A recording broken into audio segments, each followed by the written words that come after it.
जय श्री कृष्णा। राधे राधे। आइए सुनते हैं गुरुवार व्रत कथा। इस कथा को सुनने से मिलेगी देव बृहस्पति की कृपा। देव गुरु बृहस्पति को बुद्धि और शिक्षा का कारक माना जाता है। गुरुवार को बृहस्पति देव की पूजा करने से धन, विद्या, मान सम्मान, प्रतिष्ठा और कई अन्य मनोवांछित फल की प्राप्ति होती है। धार्मिक ग्रंथों के अनुसार गुरुवार को भगवान बृहस्पति की पूजा का विधान है। गुरुवार के दिन व्रत और कथा सुनने से घर परिवार में सुख समृद्धि बनी रहती है। आइए सुनते हैं गुरुवार व्रत कथा। देव गुरु बृहस्पति को बुद्धि और शिक्षा का कारक माना जाता है। कथा के अनुसार प्राचीन काल की बात है, किसी राज्य में एक बड़ा प्रतापी और दानी राजा राज्य करता था। वह हर गुरुवार को व्रत रखकर दीन दुखियों की मदद करके पुण्य प्राप्त करता था, परंतु ये बात उसकी रानी को अच्छी नहीं लगती थी। वह न तो व्रत करती थी और न ही दान पुण्य में विश्वास रखती थी। इतना ही नहीं, राजा को भी ऐसा करने से मना करती थी।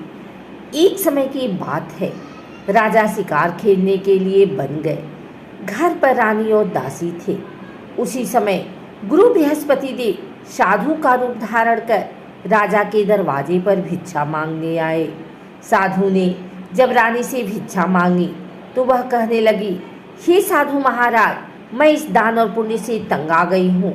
आप कोई ऐसा उपाय बताएं जिससे कि सारा धन नष्ट हो जाए और मैं आराम से रह सकूं। इतना सुनकर बृहस्पति देव ने कहा, हे देवी, तुम बड़ी विचित्र हो। संतान और धन से कोई दुखी होता है? अगर अधिक धन है तो इसे शुभ कार्यों में लगाओ।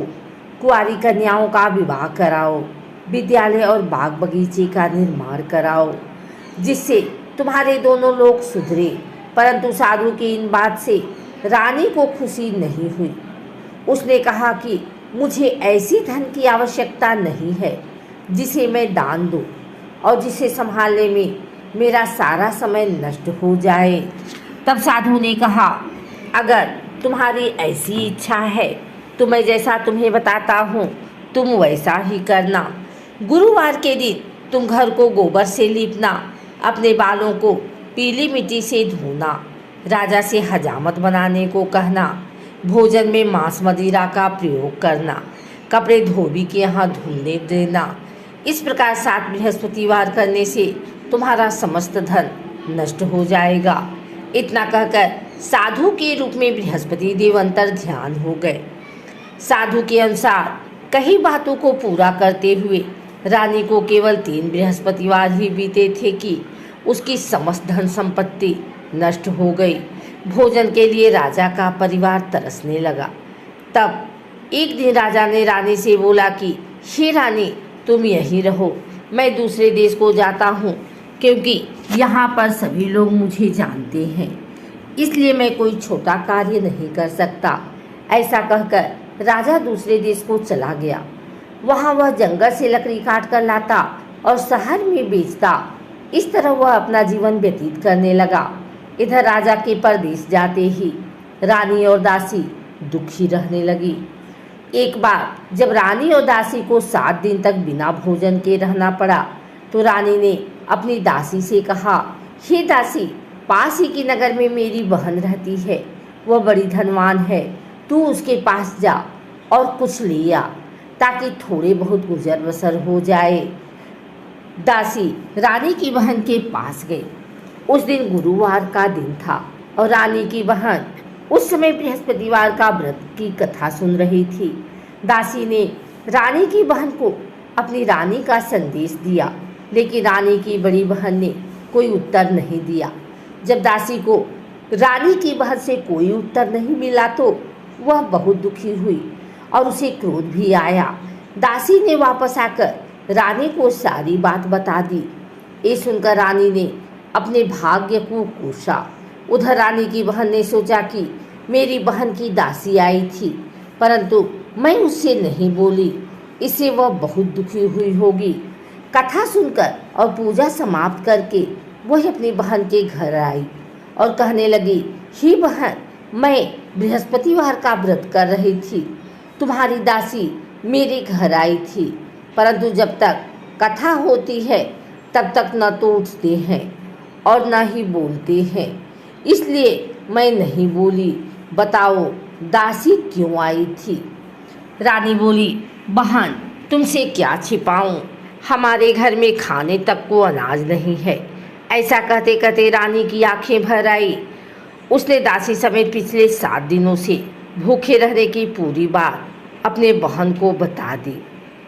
रानी की बहन बोली, देखो बहन, भगवान बृहस्पति देव सबकी मनोकामना को पूर्ण करते हैं।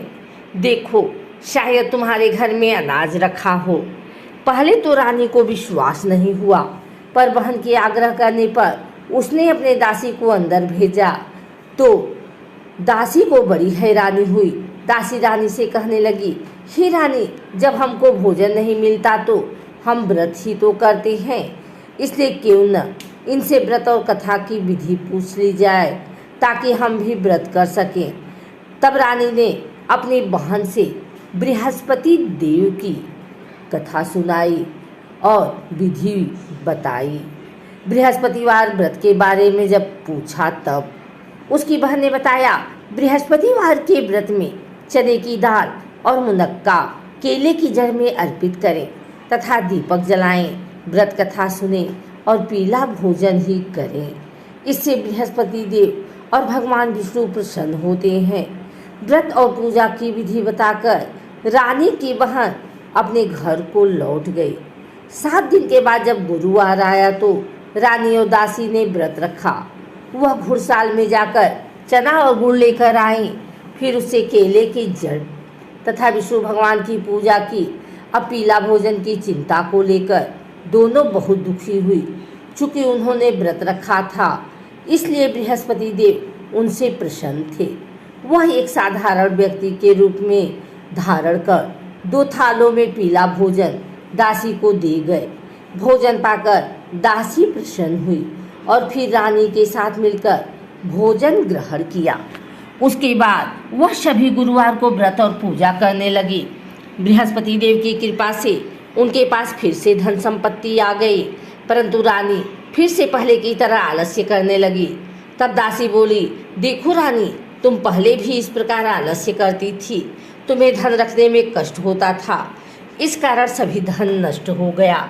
और अब जब देव बृहस्पति की कृपा से धन मिला है तो तुम्हें फिर से आलस्य होने लगा है।